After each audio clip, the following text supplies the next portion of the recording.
Bonjour à tous, merci beaucoup à vous d'être présents aujourd'hui pour le second Coq Talk organisé par Estima. Donc on a la chance d'avoir Madame Perrine Ruby aujourd'hui qui va réaliser ce Coq Talk. Elle est notamment chercheuse au CRNL et spécialiste des questions sur les mécanismes du sommeil, du rêve et de la cognition. Donc j'espère que ça va vous plaire et je vous souhaite à toutes et à tous une bonne conférence. Merci bien.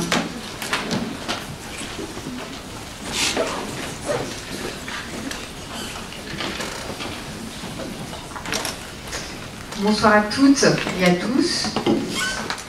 Alors,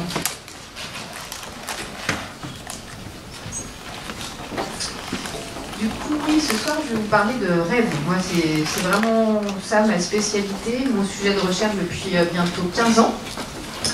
Et c'est un sujet de recherche qui est à la fois passionnant et à la fois énervant parce que c'est par définition un objet de recherche. C'est l'archétype de l'objet de recherche qui ne se laisse pas regarder et attraper. Donc j'imagine que vous êtes nombreuses et nombreux à vous souvenir de vos rêves dans la salle. C'est qui se souvient de ses rêves régulièrement, au moins une fois par semaine? Voilà, c'est tout le monde, quoi. C'est ça. Et du coup, il y a beaucoup de paramètres qui font varier la fréquence de rappel de rêve. Là, j'en fais partie. Du coup, quand on est jeune, on se souvient plus souvent de ses rêves que quand on vieillit. Du coup, c'est pas très étonnant. Il y a dans d'autres paramètres qui font varier la fréquence de rappel de rêve, il y a des traits de personnalité. Et du coup, dans les traits de personnalité qui covarient avec la fréquence, avec une haute fréquence de rappel de rêve, il y a la créativité et l'ouverture à l'expérience. Du coup, ça ne m'étonne pas non plus que dans cet amphi, vous vous souveniez beaucoup de vos rêves. Mais du coup, il y a beaucoup de paramètres qui covarient avec la fréquence de rappel de rêve. Mais pour revenir du coup à cette question du rêve, du coup, je ne sais pas si vous êtes très familier de ce processus. Et du coup, effectivement, il a un côté mystérieux et romantique et qui donne envie de s'y intéresser et de faire de la recherche dessus. Mais quand on s'y planche plus précisément, on se rend compte que ça a l'air bien, mais que ça risque d'être compliqué, puisque du coup, ce qu'on appelle rêve, ce qu'on a en tête quand on parle de rêve, c'est l'expérience qu'on vit quand on est endormi. Donc là, on se rend bien compte que l'expérience qu'on vit quand on est endormi, on n'y a pas accès. C'est ça qu'on voudrait étudier, mais on ne peut pas.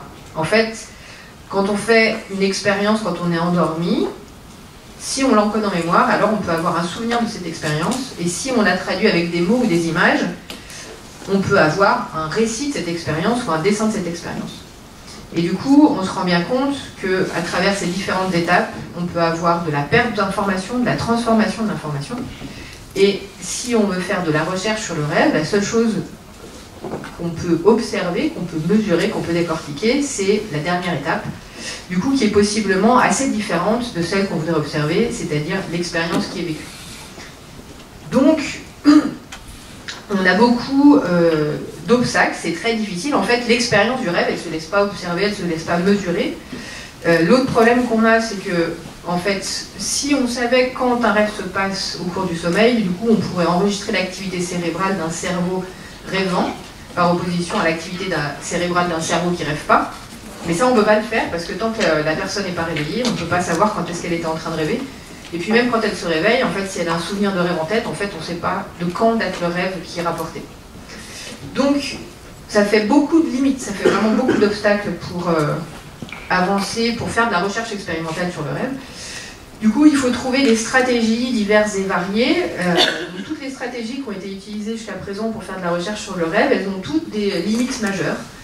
Parce que du coup, comme on ne peut pas rentrer par la fenêtre, comme on ne peut pas rentrer par la porte, on essaye de rentrer par la fenêtre ou par les Velux, et souvent on n'y arrive pas bien, quoi. Donc ce qui est important, c'est d'utiliser différentes stratégies, d'être interdisciplinaire et d'essayer de croiser les résultats, parce qu'on ne peut pas observer l'objet de notre recherche. Donc c'est toujours des versions qui sont lointaines, déformées, atténuées. En fait, on ne peut pas s'approcher de l'objet qui nous intéresse, donc c'est forcément plus compliqué. Donc ça complique l'avancée des connaissances. Donc dans ce contexte-là, donc il faut trouver des ruses, des stratégies. Moi, vous avez sûrement dû entendre parler d'études qui ont essayé d'enregistrer l'activité cérébrale, par exemple, qui précède des réveils qui sont associés à un souvenir de rêve. Ça, c'est une possibilité. Il y a aussi des collègues qui ont enregistré l'activité cérébrale au cours de rêves lucides. Ça, c'est aussi une possibilité. Moi, depuis une quinzaine d'années, j'ai plutôt choisi la stratégie d'enregistrer l'activité cérébrale de personnes qui se souviennent souvent de leurs rêves et de la comparer avec des personnes qui s'en souviennent rarement. Du coup, c'est intéressant parce que ça, c'est possible de le faire, mais évidemment, c'est pas l'activité cérébrale associée à un rêve. C'est l'activité cérébrale de personnes qui ont un cerveau qui est plus favorable à la production d'un rêve. Donc, ça nous donne des informations, mais c'est pas exactement les informations qu'on voudrait. Du coup, il faut les croiser avec d'autres pour essayer d'avancer. Et du coup, en utilisant cette stratégie, du coup, on a pu avancer plus que ce que j'aurais imaginé au départ, sur du coup, les paramètres neurophysiologiques qui favorisent la fréquence de rappel de rêve. Du coup, en enregistrant l'activité cérébrale au repos, en tomographie par émission de positons, chez ces deux groupes de sujets, on a pu constater que déjà au repos, en fait, il y avait des différences d'activité cérébrale entre ceux qui se souvenaient souvent de leur rêve et ceux qui s'en souvenaient rarement. Et ça, on l'a vu dès l'éveil. On ne s'y attendait pas nécessairement d'avoir des différences à l'éveil. Et ces différences, on les a observées dans une région qui s'appelle la jonction temporopariétale, qui fait partie du réseau de l'attention. Et du coup, ça nous a pas étonné de constater que donc chez ces personnes qui ont une activité cérébrale spontanée augmentée dans la jonction temporopariétale, quand on leur présente des sons inattendus dans leur environnement, ils ont une réponse cérébrale qui est plus ample. C'est assez cohérent puisque c'est un réseau qui est impliqué dans l'attention, notamment bottom-up, donc de l'attention à l'environnement. Donc ils ont une réponse cérébrale aux stimuli inattendus de l'environnement qui est plus ample. Et ça, on l'a montré, ça avait été montré précédemment avec des stimuli douloureux par Hélène Bastugi, qui est aussi une chercheuse lyonnaise sur la douleur, que plus une réponse cérébrale quand on est endormi est ample, plus elle a de chances de réveiller la personne endormie. Donc, on a une activité cérébrale spontanée qui est augmentée dans la jonction temporopariétale, qui favorise des réponses amples aux stimuli de l'environnement quand on est endormi, et ces réponses amples favorisent la durée et la survenue des éveils au cours du sommeil. Du coup, c'est ce qu'on a effectivement constaté. Les personnes qui se souviennent souvent de leurs rêves ont des durées d'éveil au cours de leur sommeil qui sont en moyenne plus longues que les personnes qui s'en souviennent rarement. Je parle ici d'éveils au cours du sommeil qui sont tout à fait physiologiques et qui sont normaux. Là, les durées d'éveil dont je vous parle, elles sont toutes normales et physiologiques. Évidemment, je ne parle pas de troubles du sommeil. C'est des façons de dormir différentes. Tout le monde est en très bonne santé. Et donc ici, vous voyez l'ordre de grandeur de la différence. En fait, c'est des éveils de 2 minutes en moyenne chez ceux qui se souviennent sûrement de leurs rêves, par opposition à 1 minute chez ceux qui s'en souviennent rarement. Donc la différence est toute petite. Mais ça a l'air d'être suffisant pour faire la différence, puisque, en fait, vraisemblablement, il y a des collègues qui avaient fait cette hypothèse. En fait, le cerveau endormi n'est pas capable d'encoder une nouvelle information en mémoire, mais en fait, pour le faire, il faut qu'il se réveille. Et en fait, pour récupérer la transition sommeil-éveil, c'est pas instantané. Et du coup, pour récupérer les capacités d'encodage en mémoire et de conscience, il faut un petit peu de temps. Et ça a l'air de correspondre à ça. En fait, il faut entre 1 et 2 minutes au cerveau pour récupérer ses capacités de conscience et d'encodage, vraisemblablement, pour garder une trace de ce qui était en train de se passer, de ce qui était dans la mémoire à court terme. Donc, des éveils un petit peu plus longs qui permettent d'encoder le rêve en mémoire. Du coup, en fait, ça aboutit simplement, c'est un profil neurophysiologique qui donne plus d'opportunités de se souvenir de son rêve. Du coup, à la fin, on a un phénotype qui est « je me souviens plus souvent de mon rêve ». Donc ça, c'est le résultat de toute une série d'études qu'on a fait au laboratoire qui nous a permis de comprendre que les éveils au cours du sommeil étaient un des paramètres qui avait un impact important sur le rappel du rêve. Et c'est assez cohérent avec les études qui ont montré que les psychotropes qui favorisent la continuité du sommeil sont associés à une diminution de la fréquence de rappel de rêve. Donc, en fait, cette diminution de la fréquence de rappel de rêve chez les personnes qui prennent des psychotropes, elle est vraisemblablement principalement médiée par cette diminution de la durée des éveils au cours du sommeil. Et du coup, ces études nous ont permis de mettre à jour le modèle qui avait été proposé par les collègues, donc Fabien et Dénolé, du processus du rêve. Je ne vais pas détailler le modèle ici, mais l'intérêt de cette nouvelle proposition, c'est de rajouter, en fait, de dissocier l'étape. Donc ici, on avait simplement une étape souvenir de rêve, et en fait, on a dissocié l'étape souvenir de rêve en étape mémoire à court terme et mémoire à long terme, qui est fort importante parce que du coup la mémoire ça fonctionne comme ça, et puis surtout parce qu'en fait on peut prendre conscience de son rêve soit à partir de la mémoire à long terme, soit à partir de la mémoire à court terme. C'est-à-dire que quand vous vous réveillez, vous avez un rêve en tête, c'est votre rêve qui est encore en mémoire à court terme, ça vous en prenez conscience à ce moment-là quand il est en train de se dérouler en mémoire à court terme. Mais certaines fois, vous ne vous souvenez pas de votre rêve le matin, et à la faveur d'un stimulus dans l'environnement, il y a tout un rêve qui vous revient en mémoire dont vous n'aviez pas conscience le matin. Donc ça, c'est un rêve qui vous revient en conscience à partir de la mémoire à long terme. Du coup, ce nouveau modèle, il permet de tenir compte et d'expliquer ces phénomènes-là. Mais ce soir, je voulais plus vous parler de contenu du rêve et de fonction du rêve que des affaires de fréquence de rappel de rêve. C'est pour ça que j'ai choisi cette image pour le titre de la présentation.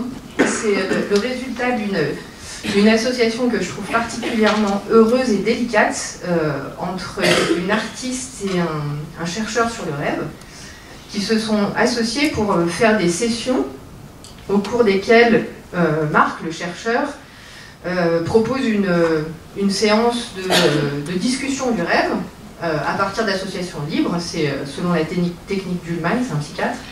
Du coup, ça ressemble à l'idée qu'on peut se faire de ce que proposait Freud, en fait, c'est de faire des associations libres à partir du rapport de rêve.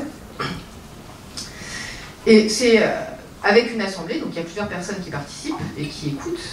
Et pendant que le rêve est discuté, l'artiste Julia Lockhart choisit au hasard une page de l'interprétation des rêves et dessine le rêve qu'elle entend pendant qu'il est discuté sur une page de l'interprétation. Et comme vous pouvez voir, en fait, dans son dessin, elle choisit des mots qu'elle cercle et qu'elle fait ressortir. Et du coup, ce qui est assez passionnant, c'est que, en général, ces sessions permettent des réalisations au cours de la discussion du rêve, mais aussi au moment de regarder le résultat et le dessin du rêve. En fait, c'est un processus qui permet de faire circuler les inconscients entre le rêveur, des gens qui discutent le rêve et puis l'artiste, et qui aboutit très souvent à des réalisations pour la personne qui racontait son rêve. Du coup, je trouve que c'est un très bel hommage à Freud, ce que je trouve assez bienvenu, puisque au-delà de tout le côté clivant que peut avoir ce personnage et son travail, je pense que c'est très important d'avoir en tête qu'il a eu un impact non discutable et extrêmement bénéfique sur la recherche sur le rêve, dans le sens où ça a été le premier en fait à mettre le rêve sur le devant de la scène comme un objet d'étude digne d'intérêt. En fait, il a présenté le rêve comme un sujet sérieux qui méritait qu'on l'étudie scientifiquement. Il a proposé que le rêve soit susceptible de donner accès à des informations affectivement et personnellement pertinentes, et que le rêve était le lieu de processus de régulation de la vie psychique. Donc il a vraiment donné une visibilité et de l'importance au rêve, ce qui a permis le développement d'une recherche sur ce sujet ultérieurement. Donc là, on va parler de ces rêves qu'on peut avoir en tête le matin, dont vous connaissez très bien la logie, à savoir que ce sont des expériences ou des souvenirs dans lesquels les sens peuvent tous être représentés, mais il y a une claire hiérarchie comme à l'éveil, en fait la même qu'à l'éveil, où la vision est plus dominante et plus présente que l'audition, le toucher, l'olfaction et la gustation. Il y a très clairement des éléments d'expérience vécue, donc qui peuvent être soit des personnes, des lieux ou des actions, mais vous l'aurez sûrement remarqué, en fait, un rêve ne répète quasiment jamais un souvenir ou une expérience telle que vous l'avez vécue à l'éveil. C'est vraiment la marque de fabrique du rêve, c'est qu'il fragmente, il déforme, il en fait autre chose. Il prend des éléments qu'il mélange avec autre chose. Une autre caractéristique forte du rêve, c'est qu'il est très social. Il y a des discussions, des bagarres, il y a beaucoup d'interaction. Il y a d'autres personnages. En moyenne, dans une étude qu'on a fait au laboratoire sur 40 participants, 240 rêves, en fait, on avait en moyenne 4,7 personnages par rêve, donc c'est social. Il y a aussi très souvent des émotions, elles ne sont pas nécessairement fortes, mais elles peuvent l'être. Une caractéristique forte et majeure, c'est les deux points suivants, c'est que le rêve se déroule en dehors du contrôle de la volonté consciente du rêveur. Donc on a l'impression à la fois que ça se passe pour de vrai et à la fois que c'est pas nous qui choisissons ce qui se passe. Donc ça c'est majeur, c'est vraiment une... Et c'est d'un point de vue cognitif, il faut bien se rendre compte que c'est assez invraisemblable, c'est-à-dire qu'on est tout seul en nous-mêmes normalement, et là on arrive à se faire croire que c'est pour de vrai et qu'on ne contrôle rien. Donc ça c'est assez fascinant, on imagine que ça doit être assez coûteux et aussi physiologiquement assez difficile à mettre en place. Du coup c'est assez difficile d'imaginer qu'il n'y ait pas un rôle fonctionnel qui soit intéressant à cette affaire-là.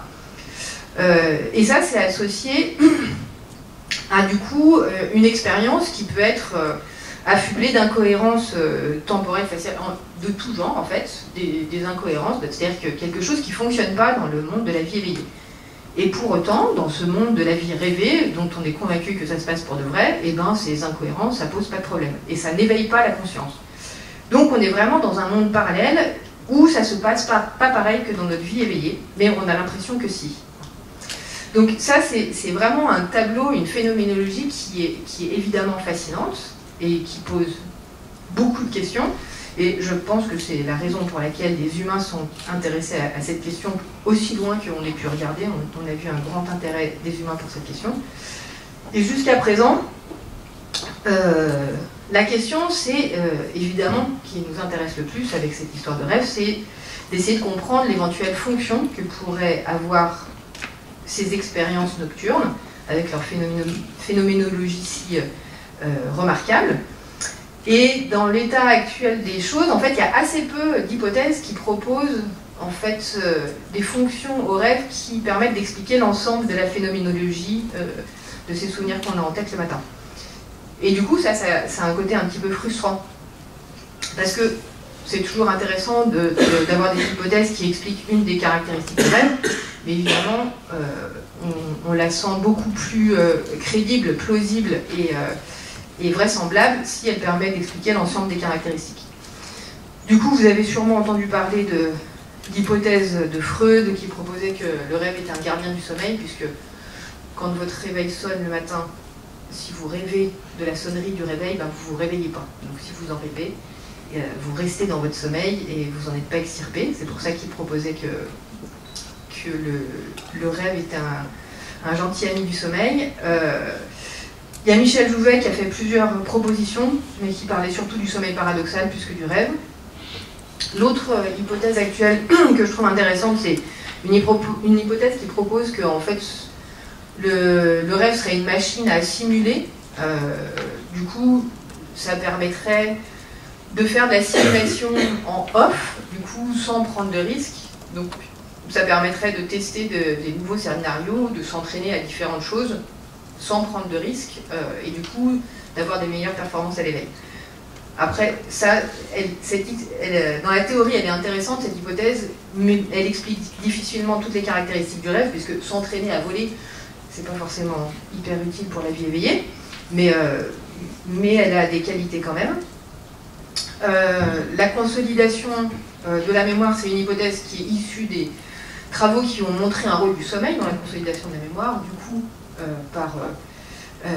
j'ai envie de dire osmose, vu que le rêve se passe au cours du sommeil, dans la communauté de la recherche sur le rêve, on s'est dit, ben, si le cerveau qui dort consolide de la mémoire, vu que le rêve nous montre la conscience endormie, alors on devrait voir des liens avec les apprentissages récents.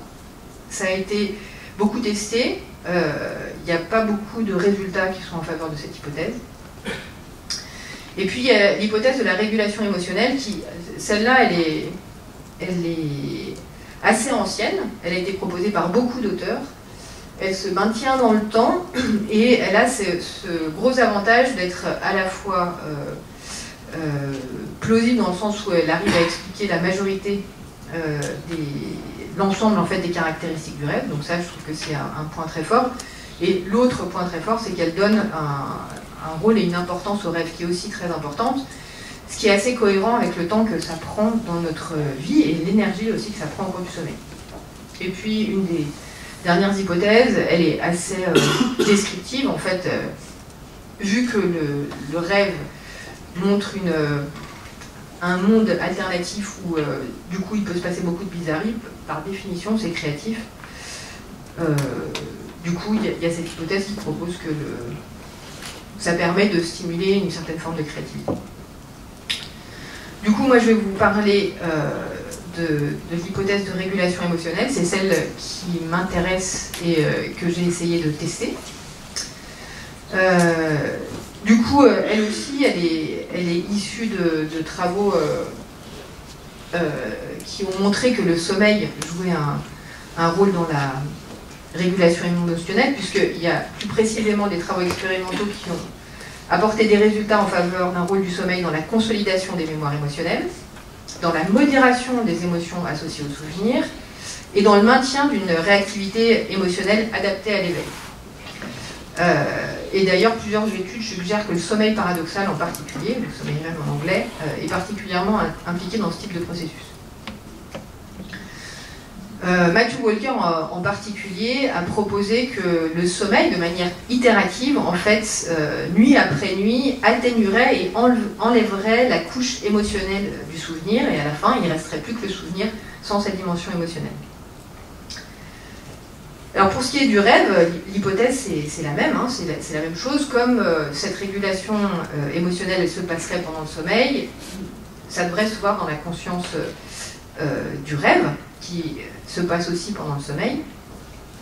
Et du coup, l'idée, c'est que de rêver de nos expériences émotionnelles, ça devrait aboutir à une diminution de l'intensité des souvenirs, l'intensité émotionnelle des souvenirs.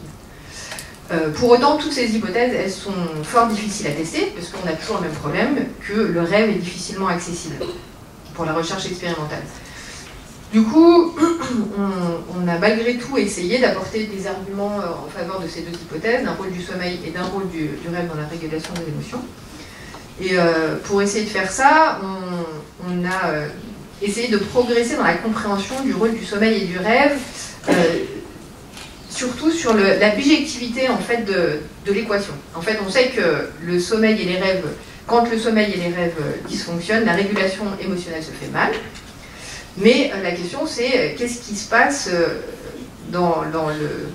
pour la réciproque? Est-ce que la rémission des symptômes associés au syndrome de stress post-traumatique, par exemple, s'accompagne d'une amélioration du sommeil? Du coup, c'est à cette question à laquelle on a essayé de répondre dans une étude que j'ai faite en collaboration avec Stéphanie Calfa à Marseille. On a mesuré le sommeil par polysomnographie chez des patients atteints de stress post-traumatique avant et après un traitement par EMDR. Le MDR, c'est l'acronyme pour Eye Movement Desensitization and Reprocessing. C'est une thérapie qui demande de faire un rappel multisensoriel de la scène traumatique dans un contexte sécurisant, tout en faisant des associations libres pendant que les patients font des mouvements des yeux de droite et de gauche. Cette stratégie permettrait de modifier la trace mnésique du trauma et de l'intégrer à la mémoire épisodique, c'est-à-dire aux événements révolus. Plus ou moins de séances sont nécessaires pour aboutir à la rémission des symptômes. C'est une stratégie clinique qui fonctionne très bien pour résoudre les problèmes de stress post-traumatique. Dans le groupe contrôle, les militaires qui n'avaient pas de syndrome de stress post-traumatique ont une polysomnographie 2 fois à moins d'intervalle. La polysomnographie, c'est simplement des enregistrements qui permettent d'enregistrer le sommeil. Du coup, dans cette étude, on a pu constater, on a pu mesurer même, que suite à la thérapie, quand les patients avaient atteint la rémission, il y a eu une forte amélioration de la qualité subjective du sommeil, qui était associée à une amélioration du temps total de sommeil et de la durée du stade N2, donc une amélioration aussi objective du sommeil, même si tous les paramètres du sommeil n'étaient pas améliorés.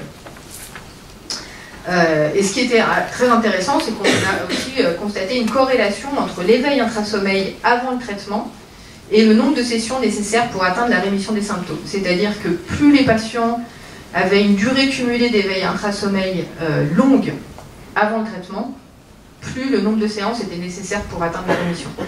Un petit peu comme si, en fait, ce sont des résultats qui suggèrent un lien fort entre l'altération du sommeil et l'altération des capacités de régulation émotionnelle. Concernant le sommeil paradoxal, on a pu constater une augmentation de la densité de mouvement des yeux pendant ce stade, du coup après la rémission. Et plus les symptômes étaient diminués, plus la densité des mouvements des yeux en REM était augmentée.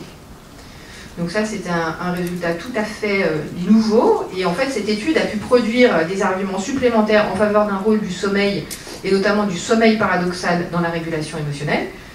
Et elle a aussi produit des arguments nouveaux suggérant un rôle spécifique des mouvements des yeux en sommeil paradoxal dans la régulation des émotions. Du coup, cette hypothèse, elle avait été en fait soulevée par cette thérapie de l'EMDR, puisque, en fait, je ne sais pas si vous connaissez l'historique, mais en fait, elle a été proposée, en fait, elle a été, je ne sais pas comment on peut dire, trouvée par hasard, cette stratégie de mouvement des yeux. Et du coup, il n'y avait pas de base théorique qui était associée à cette stratégie, qui a été démontrée efficace par la suite. Et du coup, les psychologues ont assez rapidement fait le rapprochement entre ces mouvements des yeux à l'éveil qui étaient efficaces pour réguler les émotions, et puis les mouvements des yeux qu'on observait spécifiquement en sommeil paradoxal, stade de sommeil qui était aussi associé à de la régulation émotionnelle. Du coup, assez rapidement, il y a eu cette idée qu'il pourrait y avoir quelque chose avec ces mouvements des yeux qui a à voir avec la régulation émotionnelle, mais jusqu'à présent, il y avait eu assez peu d'arguments en faveur de ce lien et de ce rôle des mouvements des yeux dans la régulation émotionnelle. Alors évidemment, on est loin de tout comprendre, mais c'est un argument supplémentaire qui permet de penser qu'effectivement, il y a quelque chose à regarder de ce côté-là. Puisque, du coup, dans cette étude, tout se passe comme si, en cas de défaut de régulation, en fait, l'augmentation des mouvements des yeux, à l'éveil grâce à la thérapie et ensuite pendant le sommeil, ça participerait, ça aiderait à réguler les émotions. Donc c'est ça qu'il faut qu'on arrive à mieux comprendre par la suite. Alors pour ce qui est du rêve, du coup, les fonctions du rêve, c'est du coup à travers les récits de rêve qu'on peut avoir un accès, qu'on peut essayer d'étudier l'éventuelle fonction du rêve. Là, dans cette étude, ce qu'on a voulu faire, c'est d'essayer de mieux comprendre le rêve en tentant d'identifier quel souvenir de la vie éveillée le rêve préférait convoquer. Donc on s'est dit, si on arrive à mieux comprendre le filtre que le rêve applique à la vie éveillée, sûrement qu'on arrivera mieux à comprendre ce qu'il essaye de faire. Du coup, on s'est dit, il faut commencer par là, il faut savoir ce que le rêve va chercher comme souvenir, qu'est-ce qu'il essaye lesquels en particulier il essaye de reconvoquer. Donc pour faire ça, on a demandé à une quarantaine de participants qui se souvenaient souvent de leurs rêves, de raconter leurs rêves au réveil pendant 7 jours, et quand ils se souvenaient d'un rêve, de remplir un questionnaire sur leurs souvenirs de la vie éveillée qui était incorporée dans leur rêve. Donc en fait, le questionnaire ressemblait à quelque chose de ce goût-là. L'idée, c'était en fait, la question, c'était, dans le rêve que vous avez fait cette nuit, est-ce que vous voyez de manière évidente un lien avec quelque chose qui s'est passé dans votre vie éveillée? Et si les personnes voyaient un lien évident, par exemple, une personne qu'elles avaient rencontrée 2 jours avant dans un contexte un peu similaire, alors elles pouvaient noter à la fois l'élément du rêve du coup, qui leur a fait penser à l'élément de la vie éveillée, et ensuite décrire l'élément de la vie éveillée qui, pour elles, était incorporé et convoqué dans le rêve. Du coup, cette grille, elle nous a permis de noter séparément en fait, la version rêvée de l'événement et la version vécue de l'événement. C'était ça, principalement, l'avantage. Et puis surtout, ils pouvaient noter la valence et l'intensité émotionnelle des 2 versions. Du coup, dans cette étude, on a pu récolter environ 250 rêves. Du coup, ils en ont rapporté en moyenne 6 par participant. Et dans 83% des rêves, en fait, on a pu constater qu'il y avait au moins une incorporation d'un souvenir de la vie éveillée. En moyenne, il y en avait 2. Donc ça, c'est vraiment des résultats qui montrent bien que nos rêves sont faits de ça. Ils sont faits de nos souvenirs. C'est dans ça que le rêve va puiser, nos souvenirs, pour élaborer à partir de ça. Et puis, du coup, une fois qu'on avait ça, on a pu, dans la grille que je vous ai montrée, les personnes qui identifiaient un élément de la vie éveillée pouvaient être datées dans le temps, et du coup, ça nous a permis de mieux comprendre, en fait, l'amplitude de l'ancienneté des souvenirs qui étaient incorporés dans le rêve. Du coup, Freud avait beaucoup dit que on incorporait surtout des événements de la journée qui précédait le rêve, les fameux résidus diurnes. Et effectivement, il y a beaucoup de résidus diurnes, c'est ce que montre l'étude. Parmi tous les événements de la vie éveillée qui sont incorporés dans le rêve, on a trouvé que 40% dataient de la journée qui précédait. Du coup, 40% c'est beaucoup, mais ça en laisse 60% qui datent de plus loin en arrière. Vous pouvez voir que en fait, l'ensemble de la période temporelle est couverte, c'est-à-dire que le passé récent, le passé plus ancien, et puis le plus d'un an, c'est quand même 18% des événements de la vie éveillée incorporés dans les rêves qui datent de plus d'un an. Du coup, en fait, ces résultats, ça nous dit que le rêve, il peut convoquer des événements de n'importe quelle période de la vie. Mais quand même, il aime bien les récents. Alors, du coup, nous, notre question, c'était lesquels souvenirs le rêve préfère. Et alors, du coup, comme il aime bien échapper et qu'il aime bien pas se laisser regarder, évidemment, on n'a pas eu la réponse claire qu'on attendait, parce que du coup, vous voyez sur ces résultats que, effectivement, on a vu que le rêve incorporait de temps en temps des souvenirs qui étaient fréquents, enfin, je veux dire des événements auxquels on est fréquemment confronté, des événements qui sont familiers pour nous, des événements avec une intensité forte, des événements qui sont positifs et des événements qui sont négatifs, qui sont importants et qui sont nos préoccupations, mais aussi tout le contraire. C'est-à-dire qu'en fait, il n'y a pas de caractéristiques fortes qui ressortent. Par exemple, dans l'hypothèse d'un rôle du rêve dans la régulation des émotions, on aurait pu s'attendre à ce que la majorité des souvenirs qui soient incorporés soient des souvenirs avec une intensité négative, par exemple. Et là, du coup, c'est pas du tout le cas. Du coup, vous voyez la version valence, là, du coup, il y a quand même un quart des souvenirs qui sont incorporés qui sont négatifs, et vous avez 3 quarts qui sont neutres ou positifs. Ça, on s'y attend pas, on n'a pas cette idée-là. Quand on pense aux souvenirs de rêve qui sont en général plutôt négatifs, on n'aurait pas cette idée de se dire, en fait, il y a plein de souvenirs positifs qui ont été incorporés dans mon rêve. Du coup, là, il y a beaucoup plus de souvenirs positifs qui sont incorporés. Alors, là, soyons bien clairs, on parle des souvenirs de la vie éveillée, du coup de la valence des souvenirs qui ont été vécus dans la vie éveillée et qui ont été incorporés dans le rêve. Le rêve, ça ne nous parle pas de la valence du rêve, hein, ça nous parle de la valence des événements qui ont été incorporés. Donc c'est fort intéressant, mais en fait on n'a pas pu identifier un tropisme particulier, un type très clair et prépondérant de souvenirs que le rêve préférait. Pour l'anecdote, c'est une étude qui a fait justice à Freud, puisque si on regarde uniquement les souvenirs de la veille qui ont été incorporés dans le rêve, on constate qu'ils sont moins importants que ceux qui sont plus anciens. Du coup, ça va bien avec ce qu'il avait proposé, que les résidus diurnes qui sont incorporés dans le rêve ont tendance à être assez triviaux et pas très importants. Le gros intérêt de cette étude, ça a été de pouvoir comparer la valence émotionnelle et son intensité des événements dans leur version rêvée et dans leur version vécue. Vous pouvez voir ici que quand vous avez vécu un événement négatif la journée, si vous en rêvez, en fait l'intensité négative de cet événement, la version rêvée, elle va être diminuée. Et ce qui est tout à fait remarquable, c'est que c'est aussi vrai pour des événements qui sont positifs. Si vous vivez quelque chose de très positif et que vous en rêvez, la version rêvée, elle aura une intensité positive diminuée. Et par contre, ça ne marche pas pour le neutre. En fait, si vous rêvez de quelque chose de neutre, ben, ça reste neutre. Donc ça, c'est vraiment des résultats qui sont tout à fait remarquables et qui sont littéralement une démonstration d'une atténuation émotionnelle des souvenirs dans le rêve. Et du coup, ça va très bien avec l'hypothèse d'un rôle du sommeil et du rêve dans la régulation des émotions. Ça va aussi très bien avec le modèle neurocognitif du cauchemar qui a été proposé par Levin et Nielsen en 2007. En fait, c'est une hypothèse qui proposait littéralement ça, que en fait, le sommeil et le rêve régulent les émotions par un phénomène d'extinction en fait, des souvenirs et des émotions négatives, du coup en atténuant l'intensité émotionnelle des souvenirs en particulier négatifs.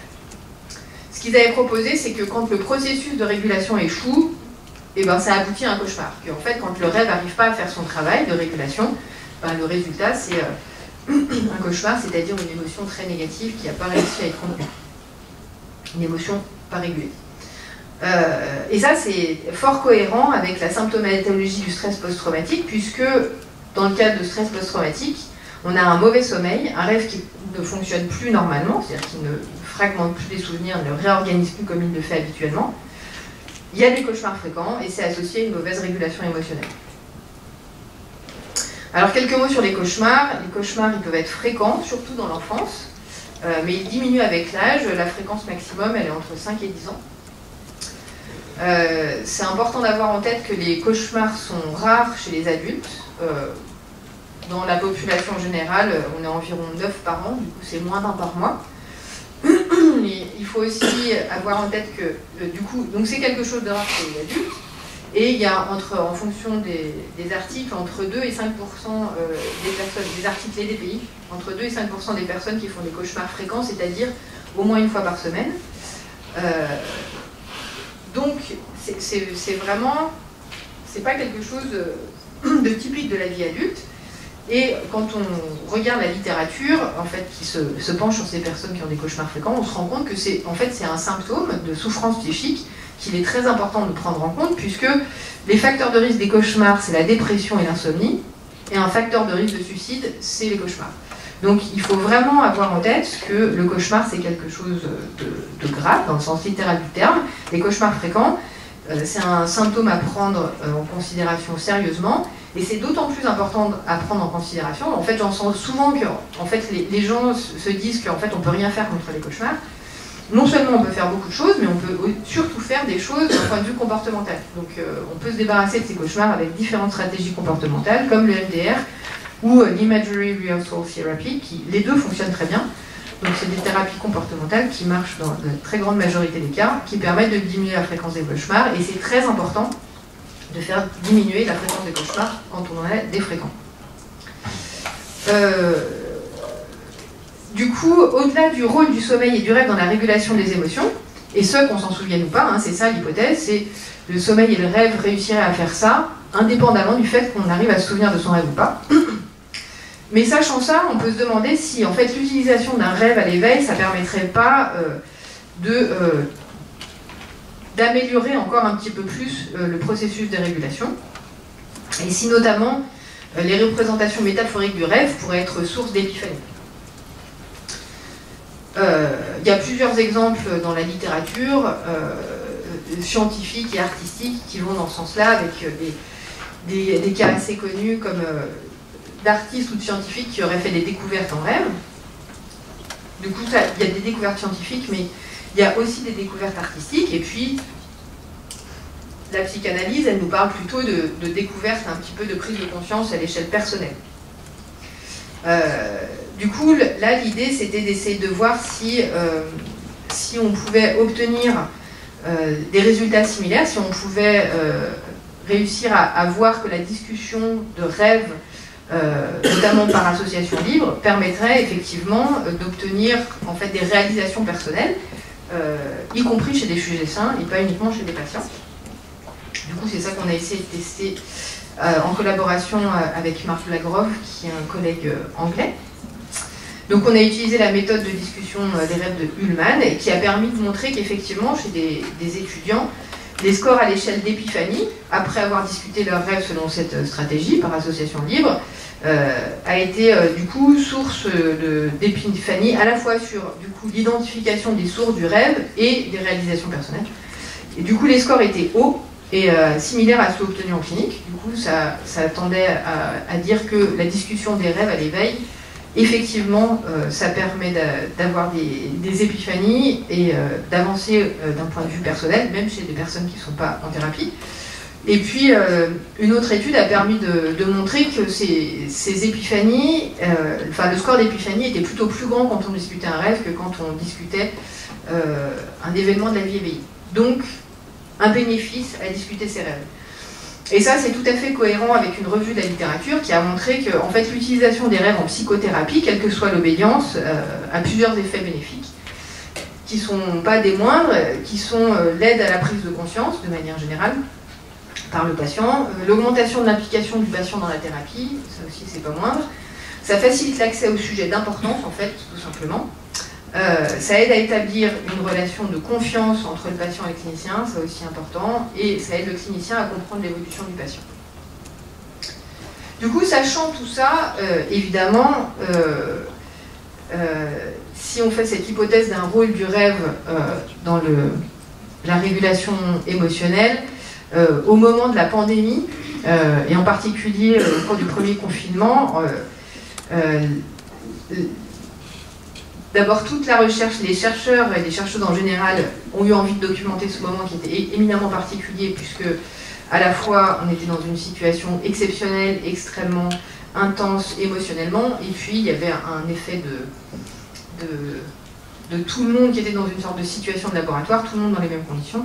Du coup, on s'est dit qu'il fallait absolument documenter ça, à la fois pour mieux comprendre le rêve, pour savoir comment le rêve se comporte dans une situation comme ça, mais aussi pour mieux comprendre ce qui se passait dans le pays grâce à la lecture du rêve, puisque le rêve a cette lecture extrêmement émotionnelle, cette lecture très métaphorique de ce qui se passe. Ça me semblait très intéressant de savoir comment cette situation éminemment particulière avait été représentée en rêve. Donc on a fait une enquête du coup qu'on a diffusé. Là je vais vous présenter les réponses qui étaient envoyées entre le 6 avril et le 12 mai, donc strictement pendant le premier confinement de 2020. On a reçu 3300 réponses et des personnes de régions de toute la France. Donc sans surprise, on a observé une augmentation de la durée de la période de sommeil, puisque évidemment quand on n'a pas besoin de sortir de chez soi pour aller travailler ou du coup de prendre les transports en commun ou de s'habiller, du coup on gagne du temps que les gens ont pris pour dormir, donc ça c'était la bonne nouvelle de cette enquête. Mais ça a été aussi associé à une diminution de la qualité du sommeil chez beaucoup de personnes, avec notamment on peut tout à fait imaginer que ce soit associé à une augmentation du stress, mais aussi à une augmentation du temps passé sur les écrans, puisque dans cette étude, d'après les réponses des participantes et des participants, au cours du confinement, les gens étaient 2 heures de plus que d'habitude sur les écrans, donc, ce qui est énorme. On a constaté une augmentation pendant cette période de la fréquence des rêves et des cauchemars, ce qui n'est pas étonnant puisqu'on a aussi observé une augmentation des éveils intrasommeil. Le fait qu'il y ait une augmentation de la fréquence des cauchemars, c'était pas très étonnant non plus si on se met dans le cadre du modèle neurocognitif du cauchemar. Si le système de régulation des émotions est débordé, alors, et qu'il n'arrive plus à tout réguler, ça fait plus de cauchemars. Et évidemment, on a constaté que plusieurs aspects de la pandémie et ses conséquences ont envahi les rêves et les cauchemars des Françaises et des Français via des métaphores qui étaient vraiment percutantes et troublantes. Et ce qui était très intéressant, c'est qu'évidemment, on s'attendait à ce que la mort, la maladie soit incorporée dans les rêves à cette époque-là, mais il y a beaucoup de thèmes qu'on a vus en lisant ces rêves qu'on n'avait pas forcément soupçonnés. On a aussi diffusé l'enquête aux États-Unis, donc on a pu comparer. Et un des résultats qui était tout à fait frappant, ça a été de voir que les thèmes les plus fréquents dans les cauchemars ont été changés pendant cette période-là. Du coup, en dehors d'une période critique, du coup, ça avait été étudié par un collègue canadien, Le thème le plus fréquent des cauchemars, c'est les agressions physiques. En deuxième, on a conflit interpersonnel et échec et impuissance en troisième. Au cours de la pandémie, en fait, cet ordre a été complètement chamboulé, puisqu'en premier, on avait appréhension et inquiétude, en deuxième, impuissance, et en troisième, mort. Donc on voit bien que les thèmes des cauchemars sont tout à fait en accord avec ce qui se passe dans notre vie éveillée. Du coup, ça lève le doute, s'il y en avait encore un, sur le fait que nos rêves et nos cauchemars parlent de notre vie émotionnelle éveillée. Un autre résultat qui va dans ce sens-là, c'est que dans l'étude qu'on a fait aux États-Unis, plus le stress, plus les personnes ressentaient de stress lié à la pandémie et à la maladie, plus il y avait de chances d'avoir des cauchemars du confinement, de l'échec, de l'impuissance, de l'anxiété, de la guerre. Tous ces thèmes qui étaient extrêmement associés à l'anxiété de l'avenir et des conséquences que cette pandémie pouvait avoir sur l'avenir.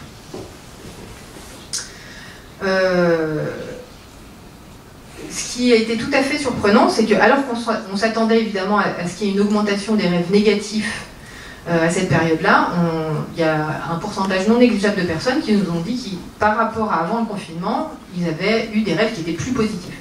Donc ça nous a pas mal surpris.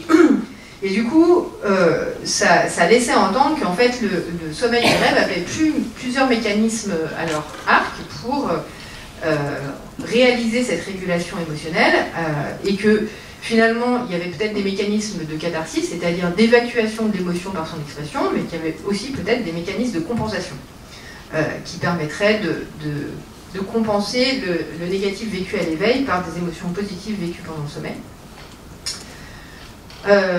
Du coup, là, c'est quelques exemples que vous pourrez lire par ailleurs, mais qui simplement permettent de dire que, effectivement, les rêves parlaient de la peur de la mort, de la peur d'une mauvaise gestion sanitaire, peur d'une dérive totalitaire aussi. Il y a une représentation des attestations qui était absolument remarquable. En fait,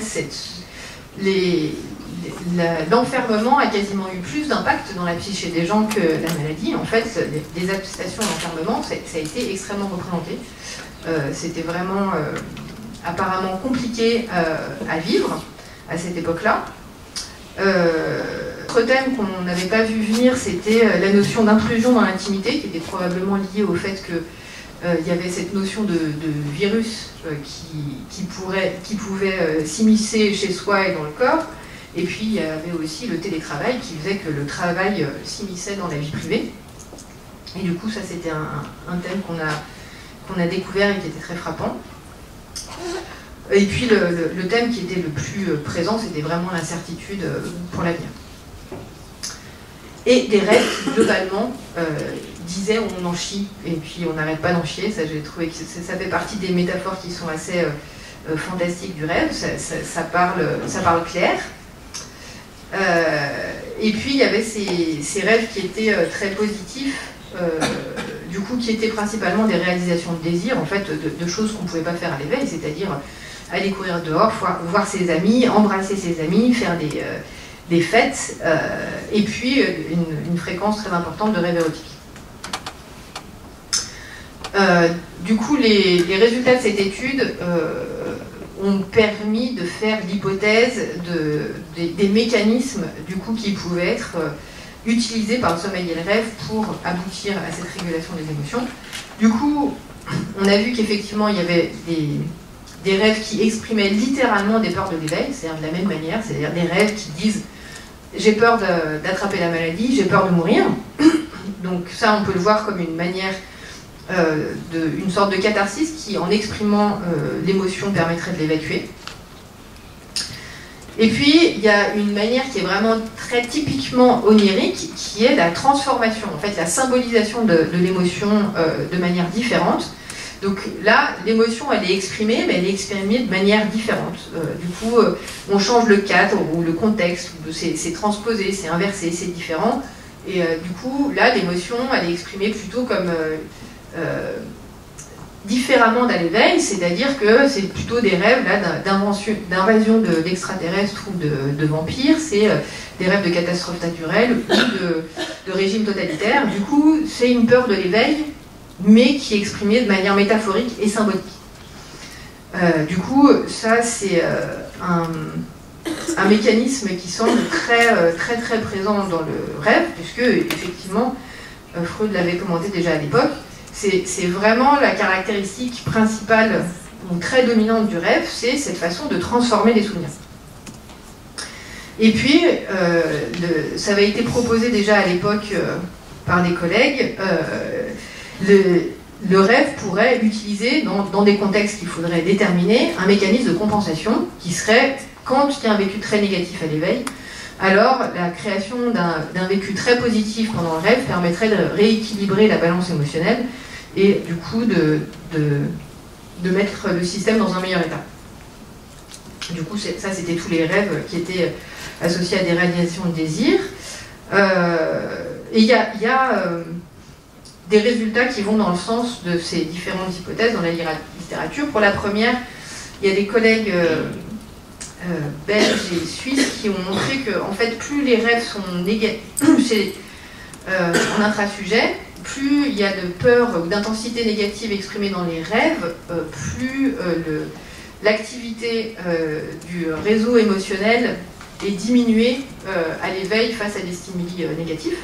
Du coup, comme si, en fait, effectivement, l'expression de peur et de sentiments négatifs au cours du rêve permettait d'avoir une meilleure réactivité du système à la peur à l'éveil. Pour la deuxième, nous, on a effectivement trouvé que on n'a pas associé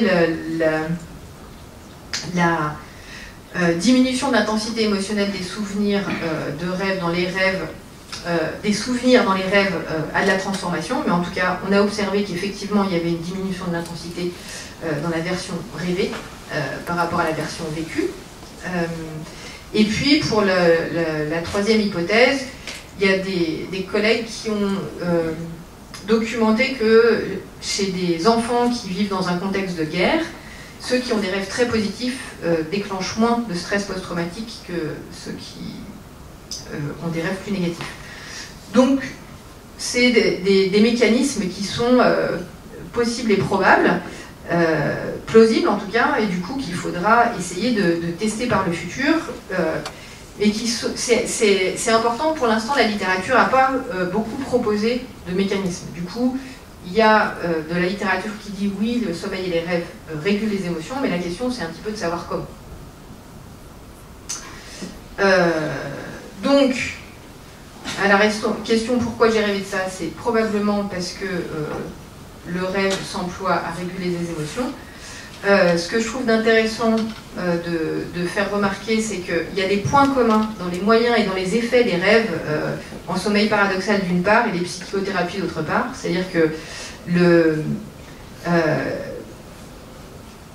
transformer et réguler et atténuer l'intensité émotionnelle de souvenirs, ça fait partie des objectifs d'une psychothérapie, c'est aussi ce que fait le rêve. Et dans les moyens utilisés pour aboutir à ça, il y a aussi la transformation des souvenirs dans les psychothérapies, dans le rêve, et les mouvements des yeux, vraisemblablement en sommeil paradoxal et dans certaines psychothérapies. Du coup, je trouvais ça intéressant de faire le lien, et ça évoque vraiment cette possibilité que le sommeil et le rêve soient effectivement des arsenals psychophysiologiques qui nous permettent de résister et de réguler nos émotions, ce qui est évidemment éminemment essentiel en termes de survie. En fait, si on ne régule pas nos émotions, et bien, très rapidement, on va se retrouver à égorger notre patron et ça risque de devenir compliqué. Donc la régulation des émotions, c'est vraiment capital, c'est pas une fonction pour faire joli, c'est vraiment une fonction qui permet la survie. Et du coup, c'est pas étonnant qu'on ait un arsenal psychophysiologique qui soit conséquent en temps et en énergie pour aboutir à cet objectif-là. Quelques mots pour vous dire que, en fait, évidemment, les rêves ont une lecture à l'échelle personnelle, mais on peut faire une lecture des rêves aussi à l'échelle collective, à l'échelle sociétale.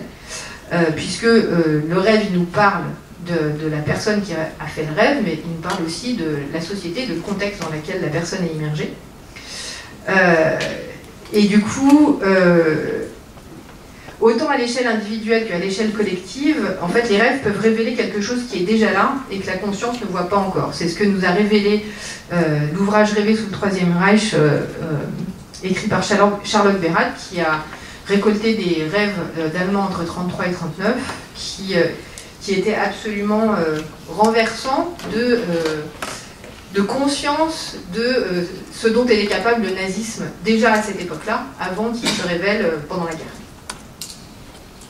Et du coup, presque un siècle plus tard en France, pendant la pandémie de Covid-19, dès le premier confinement, en fait, des rêves ont mis en scène des rebonds épidémiques à répétition, des catastrophes naturelles, la crainte d'une police coercitive, de l'arrivée de la guerre et du fascisme. Ça, c'était en 2020. Du coup, ces deux exemples historiques suggèrent que les rêves peuvent faire apparaître une réalité non encore perceptible, ou en tout cas que la conscience ne veut pas encore voir, et finalement qui pourrait être formulée comme ce que l'avenir nous réserve et qui est en gestation. Donc tout ça pour dire que je pense que c'est important d'écouter nos rêves et d'en tenir compte, plus que ce qui est fait jusqu'à présent. Si vous voulez en savoir plus, du coup j'ai fait une sélection d'environ 300 rêves et cauchemars qui ont été rapportés pendant cette époque. C'est vraiment impressionnant ces récits de rêves, puisque en fait souvent les récits de rêves d'autres personnes, c'est difficile de les comprendre et d'en faire quelque chose. Là, ici, on était dans le même contexte, on a vécu la même chose, du coup, on peut comprendre les métaphores, on peut comprendre de quoi il s'agit, et c'est vraiment extrêmement éclairant sur le processus du rêve, et puis aussi, ça permet de voir comment tout ça a été partagé. Je ne sais pas si vous avez entendu parler de l'exposition Le Temps d'un rêve, qui est en ce moment au Musée des Confluences. Elle se tient jusqu'en août, donc. Elle parle du rêve, si ça vous intéresse. C'est une exposition qui a une thématique qui est très large. Donc elle parle d'art, d'ethnographie, d'histoire, un petit peu de science. Du coup, n'hésitez pas. Et si vous voulez en savoir plus, le musée aussi a fait un podcast sur les différents thèmes abordés dans l'exposition. Et puis, si ça vous intéresse, j'ai aussi quelques conférences qui sont accessibles en ligne, notamment une que j'ai faite au Musée des Confluences, du coup, dans le cadre de cette exposition. Et vous le savez, bien sûr, la recherche est collaborative, donc je tiens à remercier tous les gens qui ont permis de faire tout ça, et en particulier mes deux derniers étudiants en thèse, qui sont Raphaël Vallat et Aurélien de la Chapelle. Je vous remercie pour votre attention.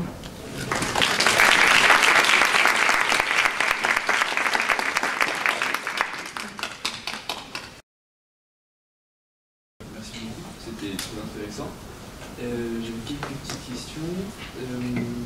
Au début, quand vous parliez de mécanisme de rappel dans les courts réveils suite à un rêve pendant le sommeil, je me demandais, est-ce que le rêve, est-ce que le rêve passe par la mémoire sensorielle s'il n'y a pas de réveil, ou est-ce qu'il est juste, je ne sais pas, directement effacé? Non, mais ça fait vraiment partie des grands mystères, ça. Parce que, du coup, si on n'avait pas ce phénomène de rêves qui reviennent dans la journée, là, à la faveur d'un stimulus dans l'environnement, tout irait très bien, parce que tout se passe comme si, en fait, on a accès au rêve que quand il est encore en mémoire de travail, quand on se réveille. Donc s'il est encore là, et que la transition sommeil-éveil ne s'est pas mal passée, enfin que ça n'a pas effacé la mémoire de travail, du coup on arrive à récupérer ça, donc en fait on arrive à maintenir la mémoire de travail dans la période d'éveil. Et tout ça semble très cohérent. Et on se dit qu'effectivement, si la mémoire de travail s'efface ou qu'on n'y a pas accès à ce moment-là, ben, c'est perdu, ou on ne voit pas bien comment on pourrait avoir accès. Sauf que vraisemblablement, si. Apparemment, c'est stocké quelque part. Il y a des processus de mise en mémoire à long terme, soit à la faveur de petits éveils qu'on oublie au réveil, parce qu'ils sont passés précédemment au cours de la nuit, soit il y a des mécanismes de transfert de mémoire à court terme en mémoire à long terme, sans éveil. Ça, c'est vraiment pas documenté. Hein. Ce qu'on sait actuellement, personne n'a proposé ça. Enfin, on ne sait pas comment ça marcherait.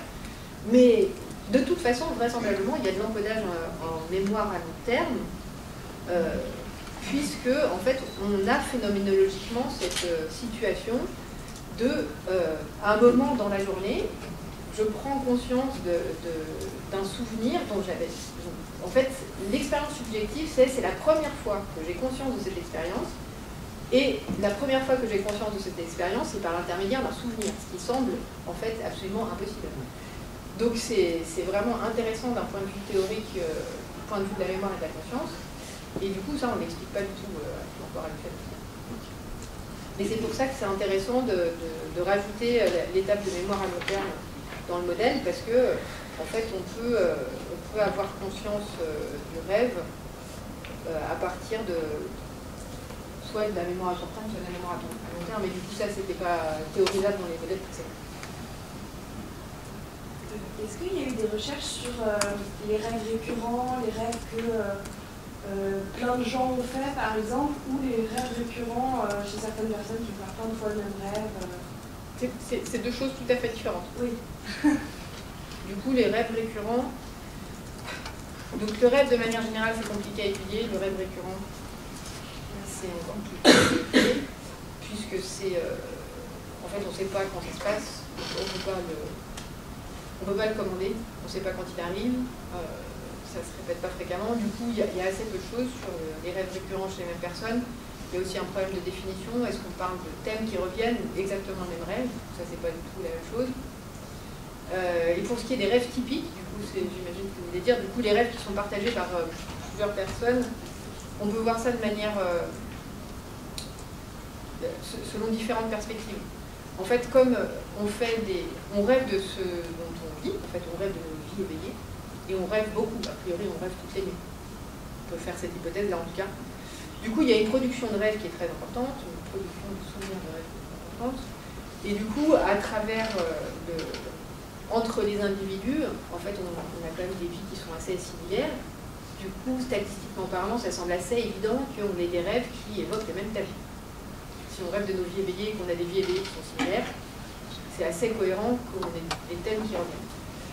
Après, cette façon de voir les choses n'explique pas tout, puisque dans les rêves typiques, il y a les rêves d'envol.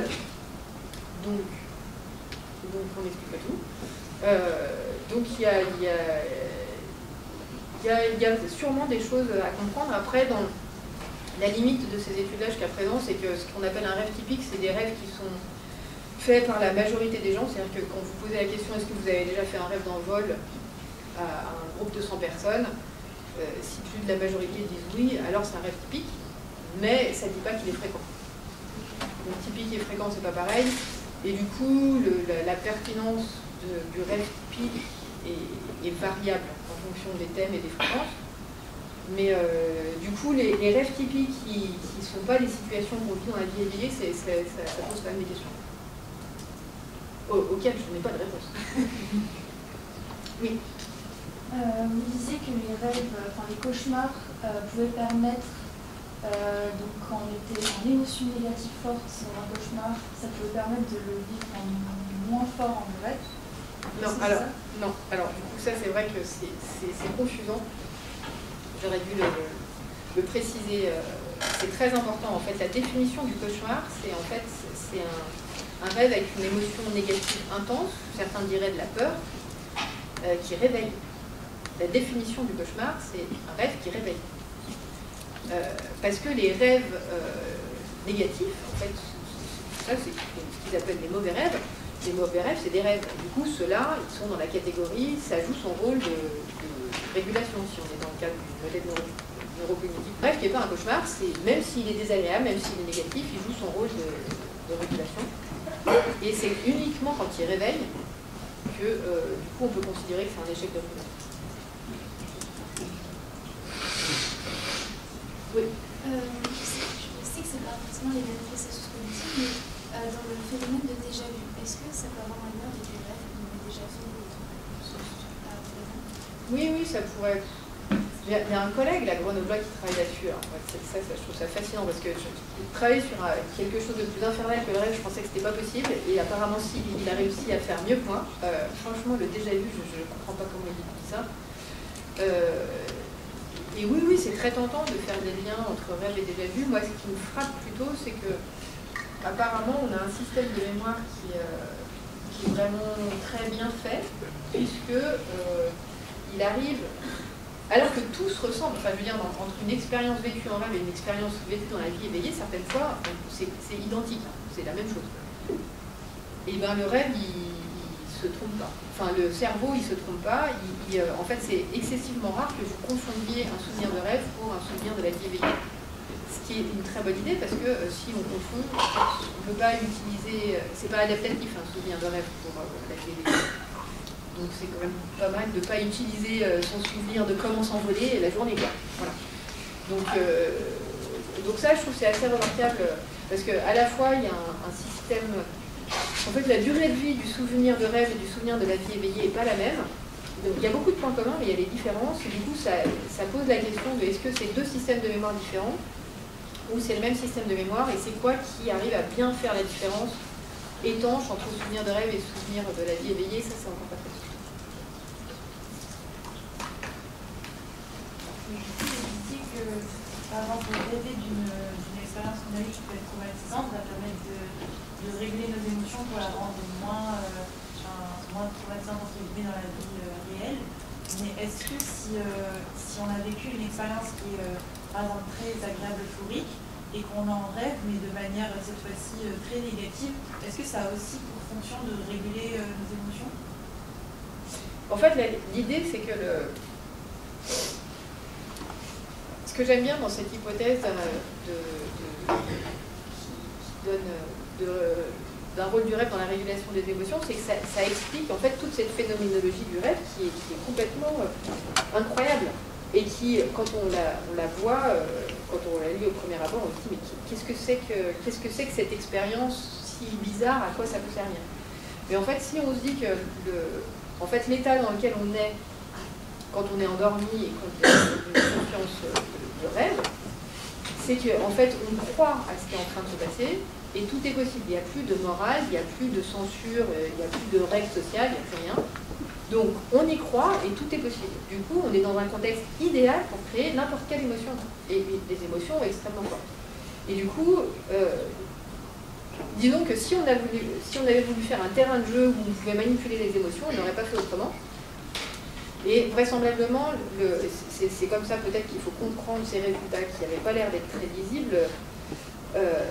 Quand on regarde les souvenirs qui sont incorporés dans le rêve, et du coup qu'on constate que en fait c'est très varié, apparemment un des mécanismes qu'utilise le rêve, c'est de fragmenter et de mélanger les souvenirs. C'est ça qui permettrait en fait à la fois de prendre de la distance, à la fois de catégoriser, à la fois de ranger en fait, de proposer une perspective différente qui participerait à la régulation.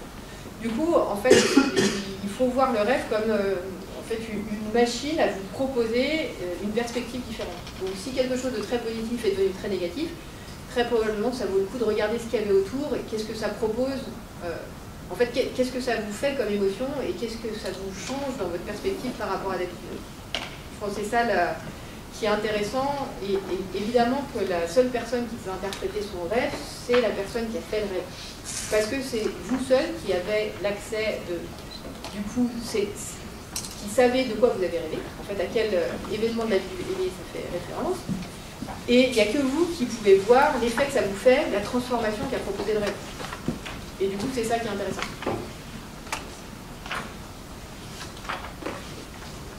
En partant de l'hypothèse du coup que l'émotion a un rapport avec le rêve, l'émotion du coup ça provoque quelque chose au niveau du cerveau, il me semble que c'est même au niveau du cortex préfrontal, si je ne dis pas de bêtises, je ne sais plus, mais du coup ça provoque quelque chose qu'on peut voir avec certains appareils, les émotions.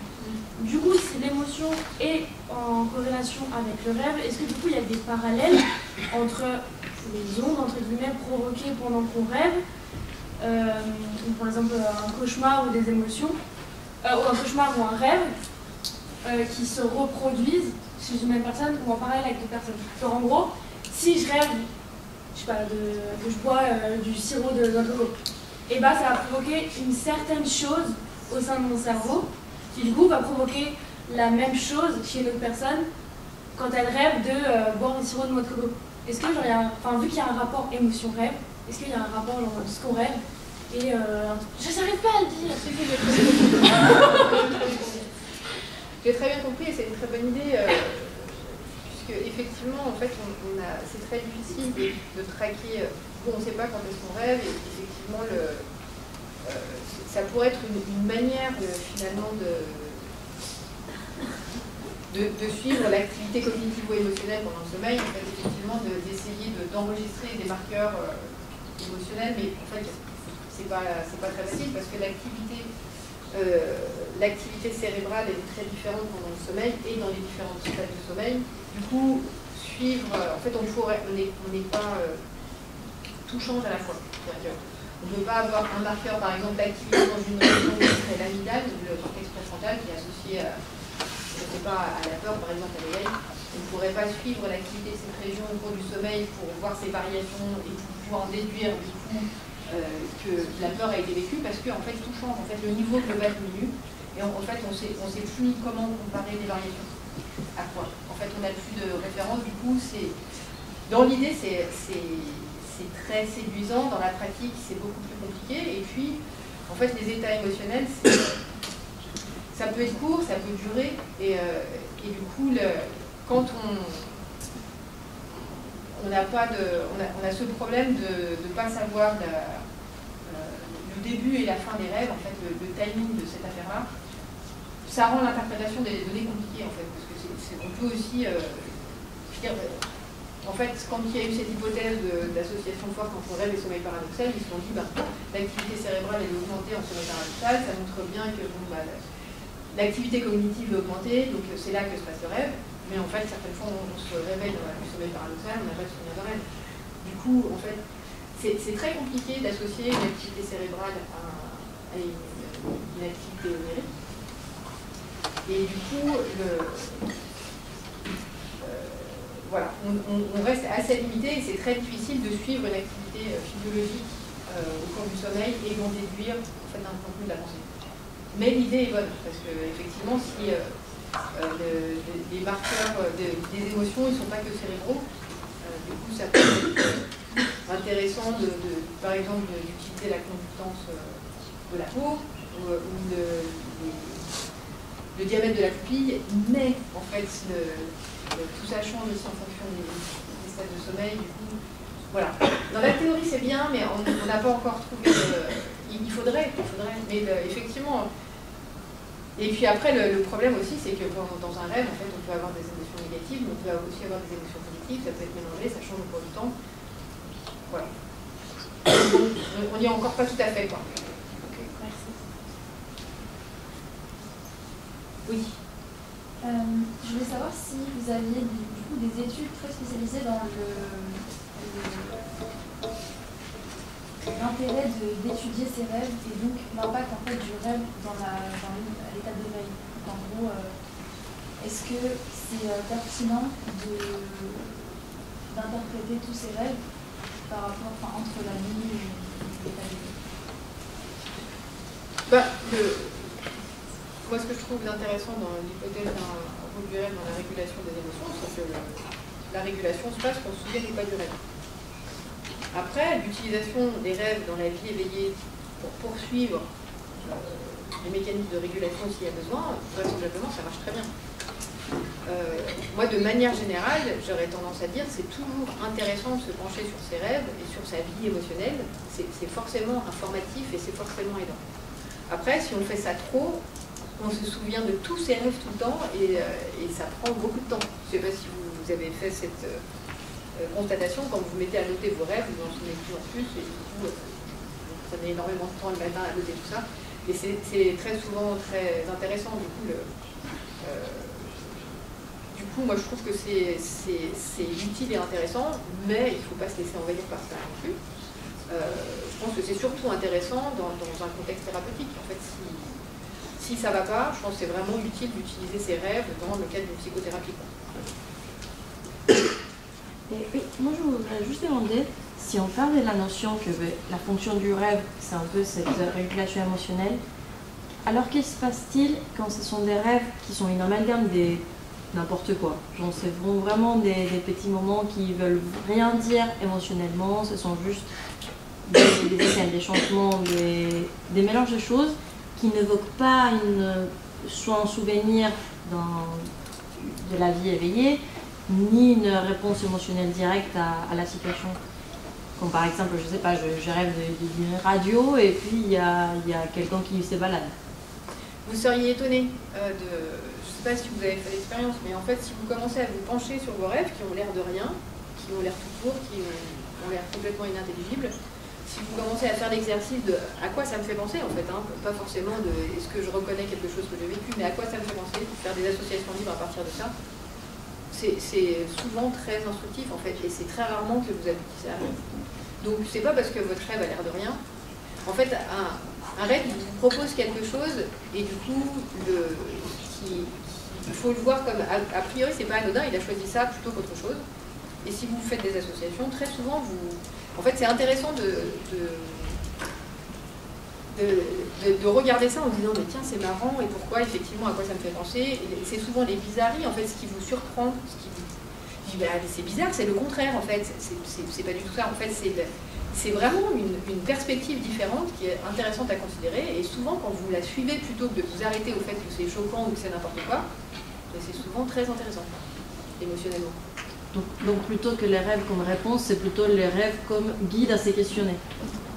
Ben, en fait, ce qui est intéressant, c'est que si on parle du principe qui fait de la régulation émotionnelle, c'est que ce qui montre probablement, c'est que ça a à voir avec quelque chose d'intéressant émotionnellement. Donc si vous faites des associations libres, probablement vous allez réussir à retomber sur quelque chose d'intéressant, parce que c'est aussi la question de pourquoi ça se passe pendant le sommeil et le rêve. Je pense qu'il y a quand même une certaine réalité à ce que proposait Freud. On a quand même une vie inconsciente qui est beaucoup plus importante que notre conscience. Tout le montre tous les jours, tout le temps. C'est l'inconscient qui gouverne, et du coup, il y a quand même beaucoup de ça dans ce que fait le rêve, c'est qu'il manipule des émotions qui ne sont pas nécessairement conscientes, et la conscience n'a pas forcément envie de voir ce qui a été trafiqué pendant la nuit.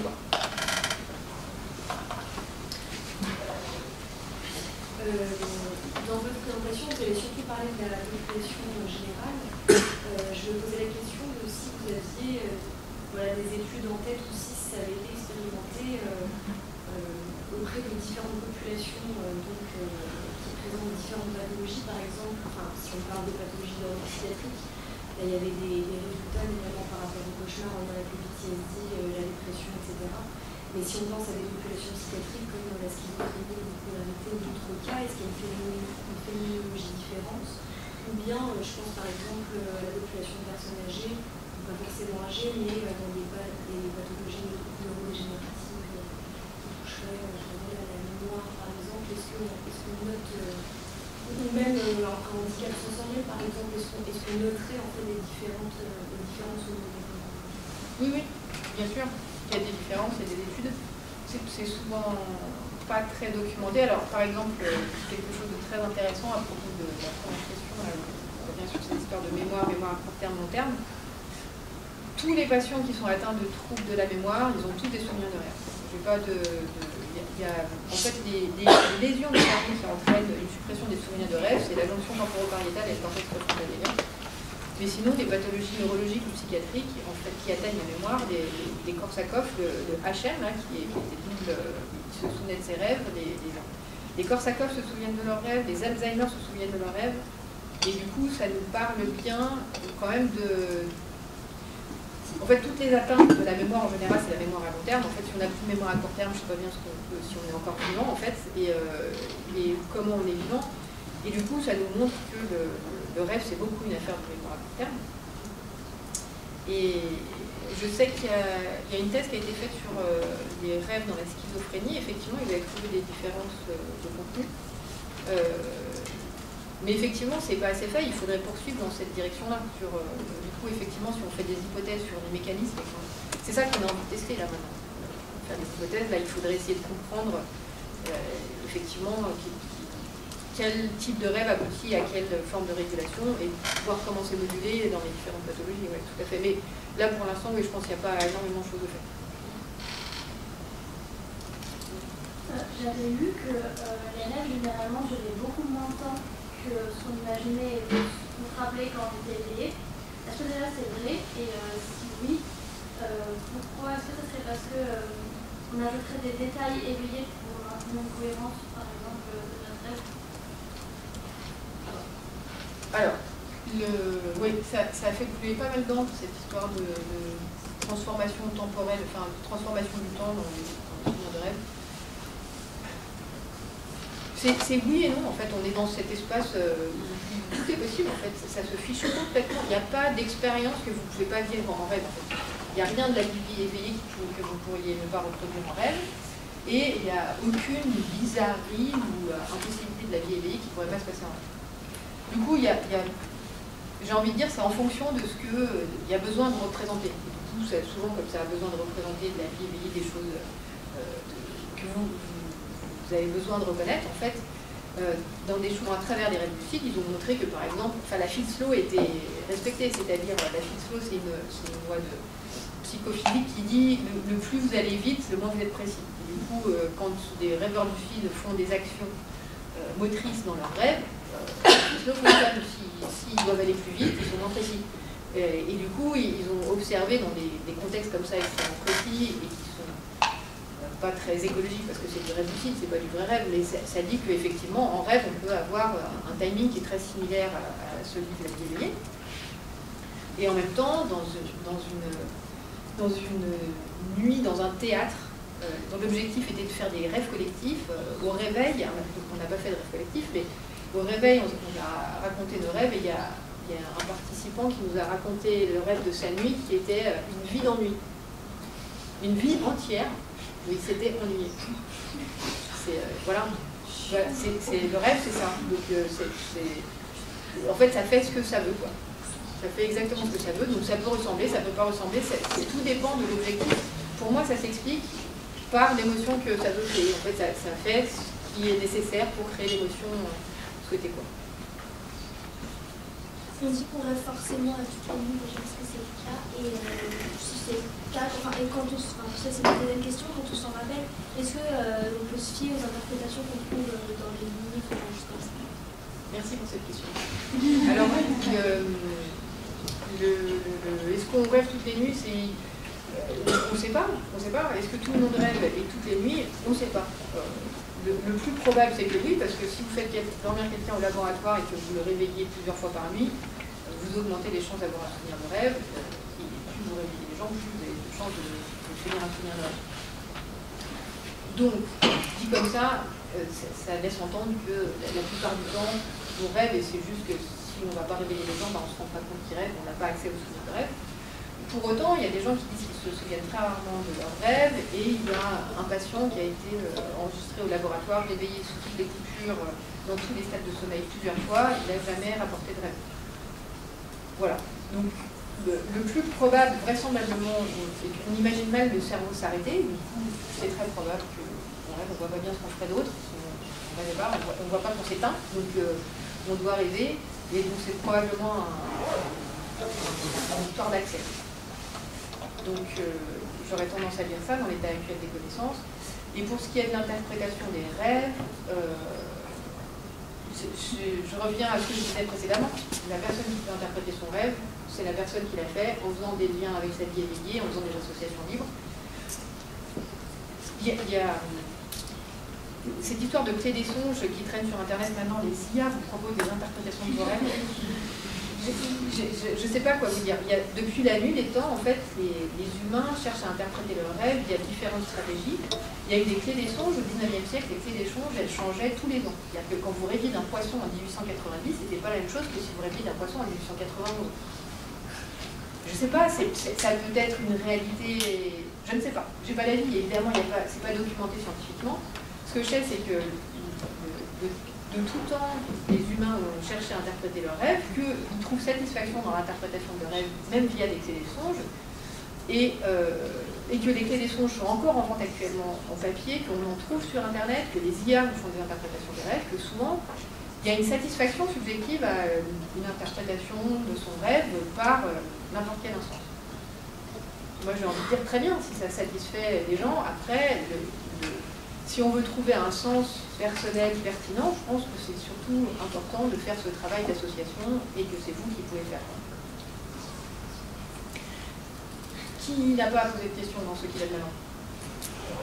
Donc, si le cerveau cherche à réguler les émotions par l'intermédiaire des rêves, donc, par exemple, il va se passer un événement positif dans ma vie et que moi, je vais avoir un rêve qui a une connotation négative. Est-ce que ça veut dire que le cerveau, du coup, considère qu'il y a un certain équilibre, en fait, en fonction des émotions, que je dois me trouver à tel état émotionnel et pas à celui-là ou pas à celui-là?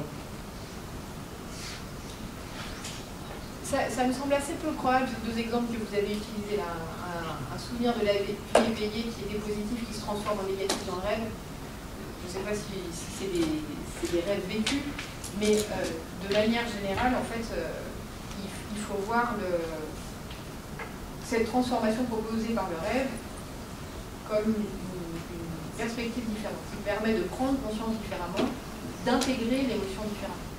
Du coup, c'est pas à prendre comme argent comptant, en fait, il faut souvent faire des associations, et souvent ça cache en fait l'émotion principale du rêve. Du coup, vous avez tous fait des rêves comme ça, j'imagine qu'ils ne sont pas nécessairement des cauchemars, mais qui sont très dérangeants au réveil, qui vous font vraiment une émotion très désagréable, de dégoût, de dire oh là là, mais comment j'ai pu rêver ça? Et en fait, très souvent, c'est pas ce qui est représenté dans le rêve qui est intéressant, c'est ce que vous pouvez faire comme association avec ça, en fait, ça cache. Parce qu'il y a quand même une histoire de la conscience n'a pas forcément envie de voir des affaires, et du coup c'est par l'intermédiaire des associations que vous allez pouvoir accéder à ce dont il est vraiment question. Donc je pense que c'est vraiment le rêve dans sa globalité, qu'est-ce qu'il évoque, qui permet d'en faire quelque chose. Considérer que il ne va pas s'amuser à transformer un événement positif en négatif pour le plaisir, et ça en soi, c'est pas quelque chose de pertinent. Dans son ensemble, il faut voir ce que ça crée comme émotion. Il y a vraiment une vraie raison derrière de le faire, de montrer quelque chose qu'on n'a pas forcément vu quand on était conscient. Mais en fait, ce qui est intéressant, c'est en fait vraiment ce que fait le rêve, vous avez posé l'expérience, c'est que vous vous réveillez et vous avez cette émotion hyper forte de dire oh là là, mais qu'est-ce que c'est que ça, je ne comprends pas, et c'est très désagréable, et du coup c'est ça qui est intéressant d'aller dire pourquoi on me fait vivre ça, et qu'est-ce qu'il y a derrière ça, et essayons d'aller comprendre ça, qu'en général on arrive à déplier des affaires. Merci. C'est une question un peu bateau qu'on voit souvent sur internet ou quoi, mais c'est quoi vos méthodes concrètes pour mieux se souvenir d'un rêve? Ah, mais ça c'est très facile. Très facile. Je ne crois pas que. Dans l'autre sens, c'est moins facile, mais ça marche aussi. En fait, c'est vraiment l'intérêt pour le rêve. En fait, si vous faites un carnet de rêve, et quand on ne se souvient pas de ses rêves, il faut bien penser à le faire même quand on s'en souvient pas. Donc vous mettez un carnet à côté de votre lit, et tous les matins, vous notez ah ben, ce matin, je ne suis pas souvenu de mon rêve, et en moins de 15 jours, vous allez vous souvenir de vos rêves beaucoup plus fréquemment et beaucoup plus long. C'est extrêmement efficace. C'est pertinent, par exemple, de faire 2-3 heures du matin entre deux rêves. Non, ça ne sert à rien. Le matin, ça suffit. Vous réveillez pas, abîmez pas votre sommeil pour vous souvenir de vos rêves. Il a mis déjà naturellement, ce qui fait que j'ai plusieurs éveils assez longs dans la nuit. Vous pouvez utiliser des éveils qui sont. Voilà. Mais l'idée de se réveiller la nuit pour noter son rêve, c'est. À moins qu'il soit très important. Ce qui est important dans tout ça, c'est de dormir. J'espère que vous avez tout ça. Dormir, c'est vrai. Et d'ailleurs, on avait fait une étude qui comparait Lyon 1 et Lyon 2. Et c'est Lyon 2 qui a gagné. Félicitations. Dormez plus. Ouais.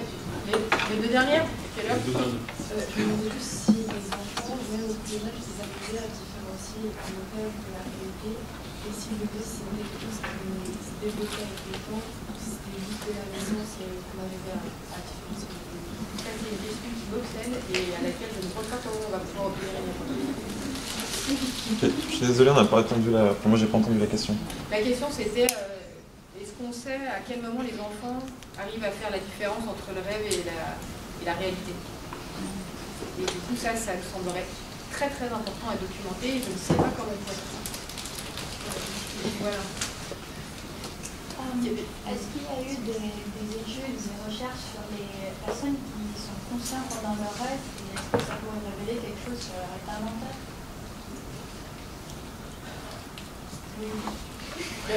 J'ai écrit un article sur cette question-là, c'est les rêves lucides, là on parle des rêves lucides. Les rêves lucides, en fait c'est un cas particulier du rêve qui me semble particulièrement inintéressant de mon point de vue parce que en fait tout porte à croire que le rêve lucide c'est un raté de réveil en fait. C'est un réveil qui se passe pas bien, du coup vous avez le cerveau moitié éveillé, moitié endormi, ça dure pas longtemps. On n'est pas fait pour faire du rêve lucide apparemment, c'est rare. Il y a peu de personnes qui font des rêves lucides et celles qui en font, elles ne font pas souvent. Donc c'est pas fait pour, quoi. On n'est pas censé faire des rêves lucides. Ça a l'air d'être des ratés de réveil, du coup ça me semble vraiment pas intéressant. Mais pour autant ça fascine la terre entière. Oh là là.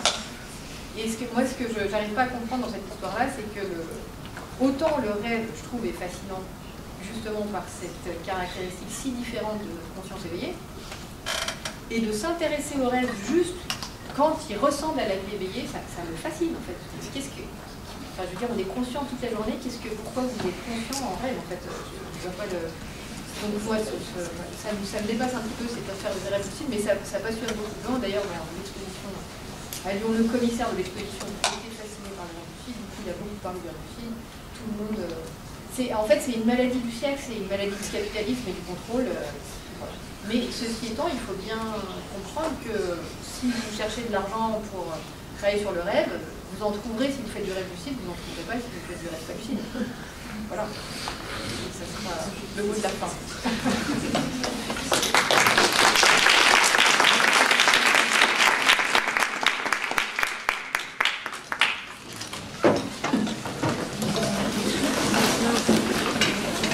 Alors tout d'abord, merci beaucoup à Madame Ruby pour cette conférence, c'était vraiment très intéressant. J'espère que ça vous a plu. Pour le buffet, si vous souhaitez encore quelque chose à manger ou à boire, vous pouvez en prendre pour la sortie, et je vous remercie d'avoir assisté à cette conférence. J'en profite juste pour faire la promo pour les prochains Coq Talk. Donc on en a un prévu le 26 février, normalement sur les fluctuations de l'attention, les rêveries éveillées en lien avec le TDAH et ce genre de choses. Et on organise également alors ce sera monsieur Jérôme Sacure, c'est un chercheur de Paris qui travaille notamment sur ces questions. Et le 22 mars, on organise également le Forum des sciences cognitives. Alors c'est quoi? C'est le samedi 22 mars, et c'est une journée entièrement dédiée à la vulgarisation des sciences cognitives, et donc on aura plusieurs conférences, des stands, des jeux et des animations organisées par Estigma. Donc n'hésitez pas à venir, c'est gratuit. Et donc je vous remercie encore une fois d'avoir assisté à ce Coq Talk.